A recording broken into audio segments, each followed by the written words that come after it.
Hi, welcome to another episode of Zad M Facts. Today, we reveal some facts in this video: how and why Saudi Arabia has been destroyed 98% of Mecca since 1985. Please stay with us. The majority of us associate Saudi Arabia with its oil industry.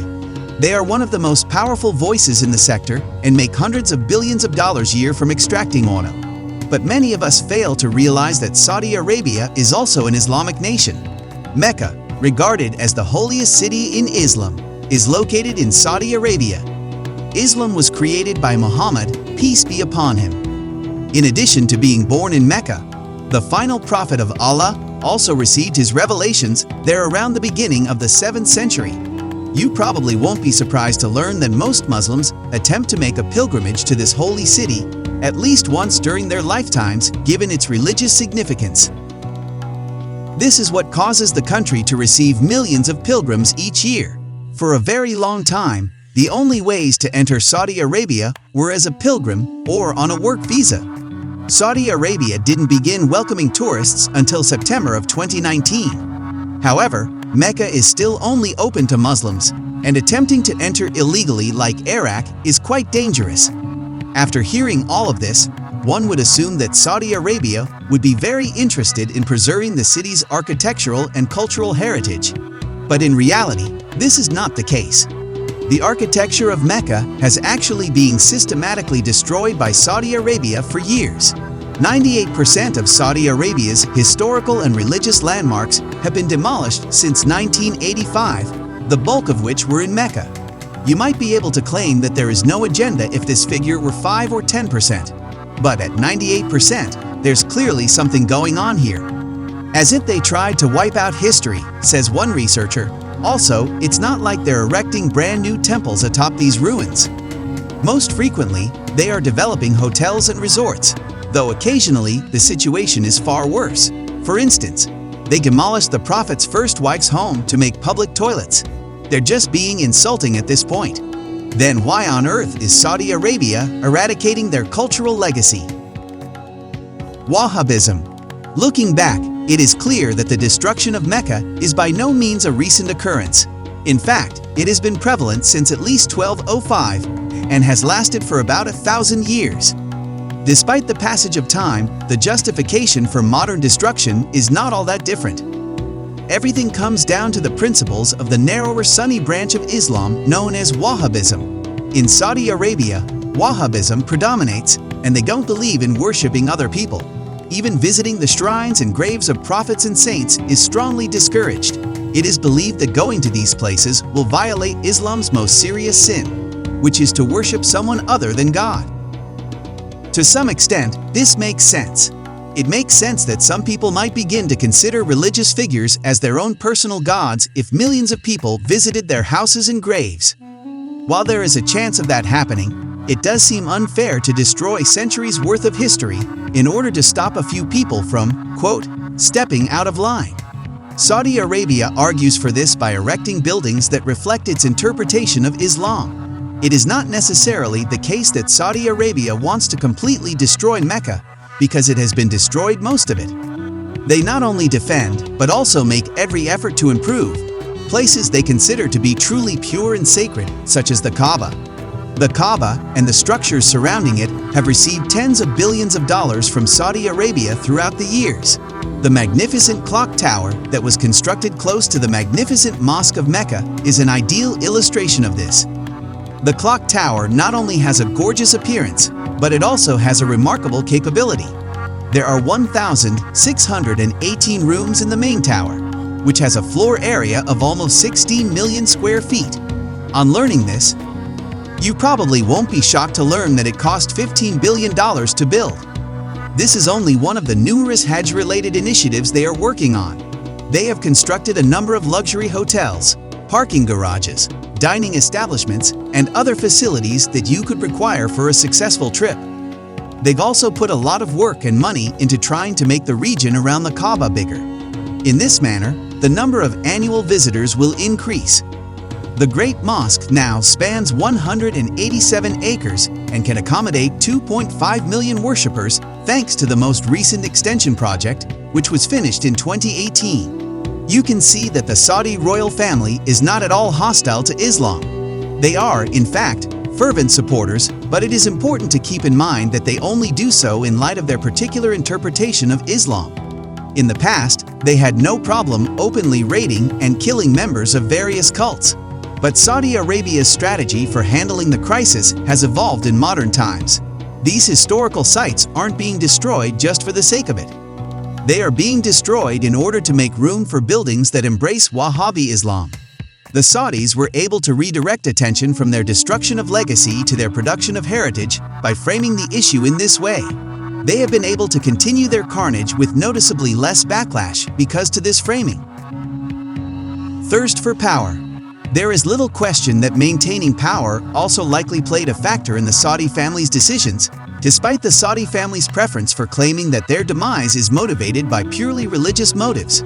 Saudi Arabia is an absolute monarchy, which means that there are still kings and princes who are in charge of the government. They don't have an elected president, prime minister, or anything of the sort.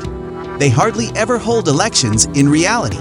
Slowly, the royal family is the only one with authority over the nation. Such regimes are usually overturned by uprisings and wars, as history has taught us. However, Saudi Arabia's history as a monarchy has been largely successful. This does not imply that Saudi Arabia has always been faultless. They have a dubious past when it comes to women's rights and human rights. However, neither of these has been sufficient to incite uprisings within the nation. The 3Gs, God, gold, and glory, that the kingdom has provided to its people are the primary causes of this. They clearly support Wahhabism, which is the dominant type of Islam in the kingdom, to the fullest extent when it comes to their conception of God. The majority of Muslims in the kingdom are either indifferent to this matter or actively advocate its destruction. I like this. We do not worship or beautify graves. This demonstrates it. The majority of Muslims who object to the demolition are outside the kingdom, so they don't really pose a danger to the Saudi family's position of power. Saudi Arabia has practically piled up its gold holdings to the tune of about $500 billion. Additionally, they have very generous tax and welfare laws for Saudi nationals.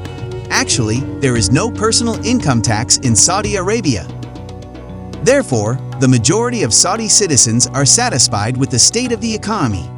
Saudi Arabia is unquestionably the most important Islamic nation in the world, both economically and religiously.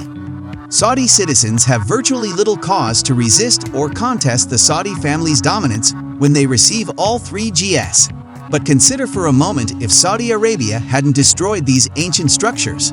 Not only would they not be placating the local Wahhabis, but they would also be presenting a chance for non-Wahhabi ideologies to develop and thrive in the kingdom.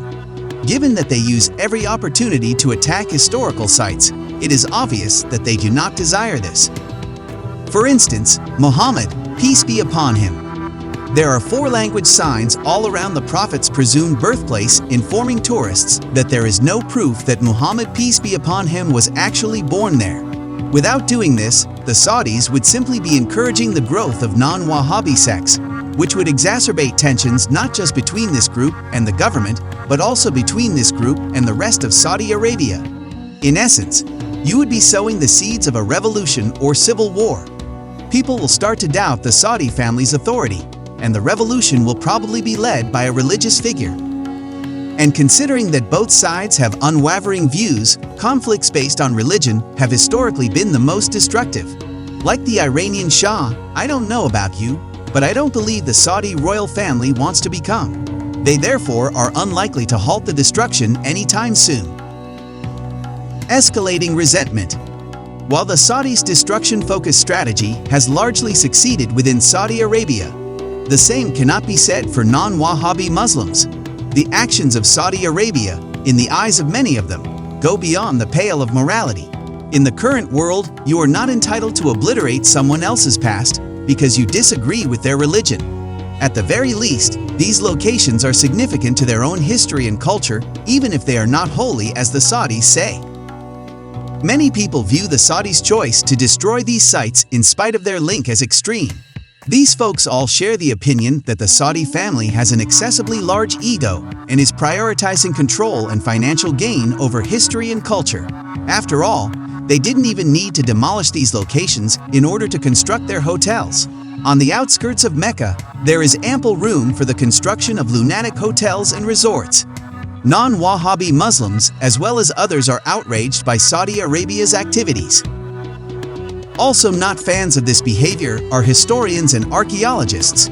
These ancient structures could have provided further context for how humans have lived on the peninsula for many centuries. For them, preserving human history is just as important as preserving Islamic history. In an effort to spread awareness about the issue, many activists and academics have posted images of Islamic historical places on social media. Due to the lack of opposition to Saudi Arabia, however, this hasn't actually had a big impact. Muslim neighbors do not want Saudi Arabia to lower its Hajj pilgrimage quotas. Western nations do not want to endanger their oil supply, however. Mehmet Gorms, the previous head of Turkey's religious affairs, is the only exception to this rule. He informed the Saudi Hajj minister that the building obscuring the Kaaba obliterates history. But in all honesty, I doubt the Saudis gave a damn what he thought. So, even while animosity is growing outside the kingdom, it's unlikely that much will change anytime soon as a result. The state of Mecca. In the end, it is a shame that so much of Mecca was destroyed.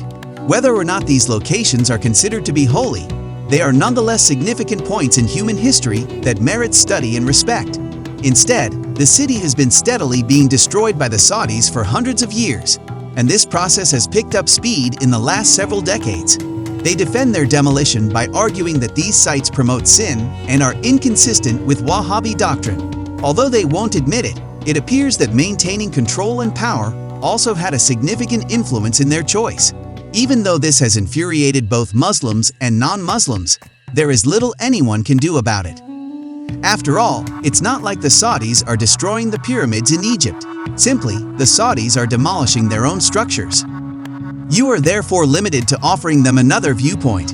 It is entirely up to them whether or not they continue the destruction. Did you know that Saudi Arabia was wiping out its own past? Share your opinion please in comment below. Please don't forget to like and subscribe. Thanks for watching.